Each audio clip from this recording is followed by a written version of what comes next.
Vector space शुरू करने से पहले हम क्या करते हैं, एक एग्जाम्पल पे फोकस करते हैं। ठीक है, जैसे यूनिवर्स है, यूनिवर्स में मेजर कितनी चीज़ें रहती हैं, एक गैलेक्सी, एक स्टार्स और प्लैनेट। ठीक है, और भी चीज़ें रहती हैं, लेकिन मैं फ़िलहाल इन तीनों को कंसीडर कर रही हूँ। ठीक, और अब यहाँ पे क्या है, जैसे कि किसी स्पेस को यूनिवर्स कहलाना है अगर, तो उसको क्या होना पड़ेगा, उसको ये तीन चीज़ें रखनी पड़ेगी, ये तीन क्रिएशंस होने चाहिए वहाँ पे, एक तो गैलेक्सी, एक स्टार्स और प्लैनेट। ठीक है, इन केस अगर तीनों में से कोई एक भी चीज़ ना रहे, ठीक है, फॉर एग्जाम्पल कोई एक चीज़ हटा दिया जाए, मान लो स्टार्स नहीं है, हालांकि ऐसा हो नहीं सकता। ठीक है, गैलेक्सी रहेंगे तो स्टार्स भी रहेंगे, और स्टार्स है तो प्लैनेट भी रहेंगे, जानते ही होंगे सब, बेसिक ये है। तो यहाँ पे क्या होगा, जैसे कि यहाँ पे मैं एक्चुअली क्या कर रही हूँ, एक क्राइटेरिया डिफाइन कर रही हूँ। ठीक है, कि अगर किसी स्पेस को यूनिवर्स बनना है ना, तो उसको गैलेक्सी, स्टार्स और प्लैनेट ये रखना ही पड़ेगा। अगर इनमें से कोई एक तीन चीज में से एक जो है ना रखे, तो वहां पे ये जो है यूनिवर्स नहीं बन पाएगा, वो जो स्पेस है वो। तो ये तीन क्या हो गए, मेरे रिस्ट्रिक्शंस हो गए एक्चुअली में, रिस्ट्रिक्शन या फिर कंडीशंस बोल लूं मैं, रिस्ट्रिक्शन लग गए कि ये होगा तो ही यूनिवर्स कहलाएगा। ठीक है, अदरवाइज नहीं कहलाएगा। तो इतना समझ गए होगे। अब वेक्टर स्पेस क्या होता है, यही होता है, कंडीशंस का ही पूरा सेट होता है। अब वेक्टर स्पेस पे आते हैं, जैसे इसका डेफिनेशन डिटेल में एकदम देखेंगे हम लोग। वेक्टर स्पेस क्या होता है, ये भी तीन ऑर्डर ट्रिपल्स का एक सेट होता है। ये देखो यहाँ पे क्या है, ये इस तरह से ब्रैकेट में लिखा हुआ है, V लिखा हुआ है प्लस के साथ, F लिखा हुआ है प्लस और डॉट के साथ, और अलग से है डॉट। ये तीन चीजें रहती हैं वेक्टर स्पेस में।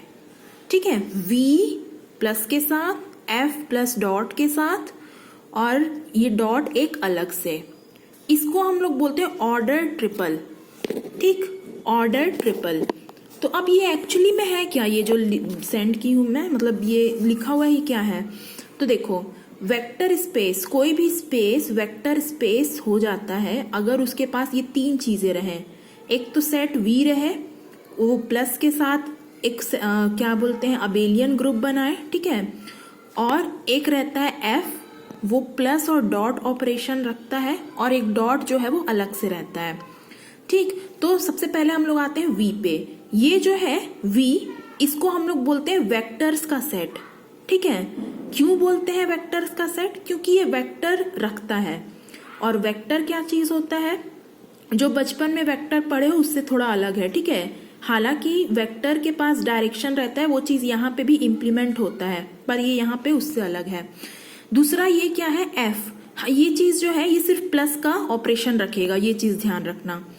फिर F जो है वो फील्ड होता है, इसमें पाए जाते हैं स्केलर्स। ठीक है, यहाँ पे पाए जाते हैं स्केलर्स, स्केलर्स यहाँ पे पाए जाते हैं वेक्टर्स। तो ये स्केलर्स मीन्स क्या होता है, कांस्टेंट। ठीक है, उसको यहाँ पे हम लोग ABC इस तरह से डिनोट करेंगे कांस्टेंट्स को।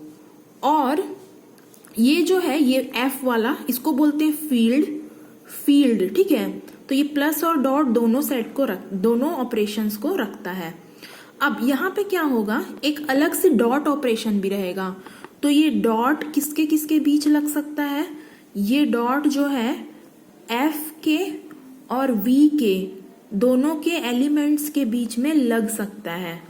ठीक है, ये चीज है। तो वेक्टर स्पेस क्या होता है, तीन ऑर्डर ट्रिपल्स का एक सेट होता है, उसमें V रहता है, F रहता है, और ये डॉट ऑपरेशन रहता है। एक चीज याद रख लेना, बस इतना, कि जो प्लस रहता है, दो ही चीज मिलेंगी यहाँ पे, एक प्लस मिलेगा, एक डॉट मिलेगा। प्लस को हम लोग बोलेंगे इंटरनल कॉम्पोजिशन, डॉट को हम लोग बोलेंगे एक्सटर्नल कॉम्पोजिशन। ठीक है, इंटरनल और एक्सटर्नल याद रखना बिल्कुल। अब सीधा डेफिनेशन में आ जाते हैं हम लोग। तो ये देख सकते हो यहाँ पे वेक्टर स्पेस का डेफिनेशन लिखा हुआ है।